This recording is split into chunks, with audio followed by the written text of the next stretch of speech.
Hello ಎಲ್ರಿಗೂ ನಮಸ್ಕಾರ. So ಇವತ್ತು ನಾವು ಈ ಕಡೆ ಬ್ರೇಕ್ಫಾಸ್ಟ್ ಬೇಡ, ಆ ಕಡೆ ಲಂಚ್ ಬೇಡ ಅಂತ ನಾವು ಹೋಗಿದ್ದೆ ಬ್ರಂಚ್ ತಿನ್ನಕ್ಕೆ ಅಂತ ಗೌಡ್ರ ಮೆಸ್ಗೆ ಹೋದ್ವಿ. ಎಸ್, ಇದು ಮೈಸೂರಲ್ಲೇ ಲೊಕೇಟ್ ಆಗಿದೆ. ಇದ್ಯಾವುದೇ ರೀತಿಯಾದ ಪ್ರಮೋಷನ್ ಅಲ್ಲ.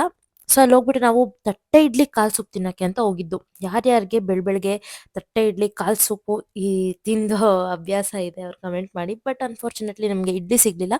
ಸೆಟ್ ದೋಸೆನೆ ತಗೊಂಡು ಅದ್ರ ಜೊತೆ ಕೈಮಾ ಮತ್ತೆ ಬೋಟಿ, ಚಿಲ್ಲಿ ಚಿಕನ್ ಇದಿಷ್ಟು ತಗೊಂಡು ತಿನ್ಕೊಂಡು ಬಂದ್ವಿ. ಬರ್ತಾ ದಾರಿಲಿ ಇಲ್ಲೊಂದ್ ಸೀತಾಫಲ ಮರ ಇತ್ತು. ಎಷ್ಟೊಂದ್ ಹಣ್ಣಿತ್ತು, ಬಟ್ ಒಂದೂನು ಹಣ್ಣಾಗಿರ್ಲಿಲ್ಲ ಇನ್ನು. ಅದಕ್ಕೆ ನಾವ್ ಹಂಗೆ ಹೋದ್ವಿ. ಹಂಗೆ ಅಮ್ಮ ಊರ್ಗ್ ಹೊರಟ್ರು, ಅವ್ರನ್ನೂ ಡ್ರಾಪ್ ಮಾಡ್ಬಿಟ್ಟು ಮಾರ್ಕೆಟ್ಗೆ ಹೋದ್ವಿ. ಸ್ವಲ್ಪ ಶಾಪಿಂಗ್ ಎಲ್ಲ ಮಾಡೋದಿತ್ತು ಅಂತ.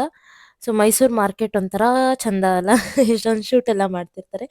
ಸೊ ಇಲ್ಲಿ ಮಾವಿನಕಾಯಿ ನೋಡಿದ ತಕ್ಷಣ ನಮ್ಗೆ ಮಾವಿನಕಾಯಿ ತಗೊಳ್ಳೋ ಇದೇ ಇರ್ಲಿಲ್ಲ. ನೋಡಿದ ತಕ್ಷಣ ತಿನ್ಬೇಕು ಅಂತ ತಗೊಂಡ್ವಿ. ಅಷ್ಟು ಟೆಂಪ್ಟಿಂಗ್ ಆಗಿತ್ತು. ಸೊ ಅದನ್ನು ತಗೊಂಡು ನೆಕ್ಸ್ಟ್ ನಾವು ಸೈಕಲ್ ಅಗರಬತ್ತಿ ಇದಕ್ಕೆ ಹೋಗಿದ್ವಿ ಅಂಗಡಿಗೆ. ಅಲ್ಲೂ ಸ್ವಲ್ಪ ಐಟಮ್ಸ್ ಎಲ್ಲ ತಗೋಬೇಕಿತ್ತು ಅಂತ ತಗೊಂಡು ನೆಕ್ಸ್ಟ್ ನಾನೇ ಕಾರ್ ಡ್ರೈವ್ ಮಾಡ್ತೀನಿ ಅಂತ ದೊಡ್ಡದಾಗಿ ಹೋದೆ.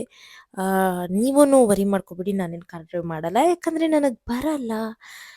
ಬಟ್ ಒಂದಿನ ಕಲಿತೀನಿ, ಕಲ್ತಾಗ ಮಾಡೇ ಮಾಡ್ತೀನಿ. ಅದಾದ್ಮೇಲೆ ನಾವು ಹೋಗಿದ್ದೆ ಐಸ್ ಆ್ಯಪಲ್ ತಿನ್ನಕ್ಕೆ. ಇದನ್ನ ಟಾಟನಿಂಗ್ ಅಂತಾನೂ ಅಂತಾರೆ, ನಂಗೆ ಗೊತ್ತಿಲ್ಲ ಪ್ರನೌನ್ಸ್ ನಾನು ಕರೆಕ್ಟಾಗಿ ಮಾಡಿಲ್ಲ ಅಂದರೆ. ಬಟ್ ಇದು ತುಂಬಾನೇ ಒಳ್ಳೆಯದು. ಇದು ಬಾಡಿಗೆ ತುಂಬ ತಂಪು, ಇಮ್ಯೂನ್ ಸಿಸ್ಟಮ್ ಮತ್ತು ಡೈಜೆಸ್ಟಿವ್ ಸಿಸ್ಟಮ್ಗೆ ಇದು ತುಂಬ ಅಂದರೆ ತುಂಬಾನೇ ಒಳ್ಳೆಯದು. ಸೊ ನೀವು ಇನ್ನೇನಾದರೂ ನೋಡಿದ್ರೆ ಗಾಡಿನ ಅಲ್ಲೇ ನಿಲ್ಲಿಸ್ಬಿಟ್ಟು ತಗೊಂಡು ತಿನ್ನಿ. ಬಿಕಾಸ್ ಹೆಲ್ದಿ ಫುಡ್ನ ಯಾರು ಬೇಡ ಅಂತಾರೆ. ಸೊ ಇಷ್ಟೇನೆ. Thank you for watching. Bye. ಅಯ್ಯೋ ಅಪ್ಪು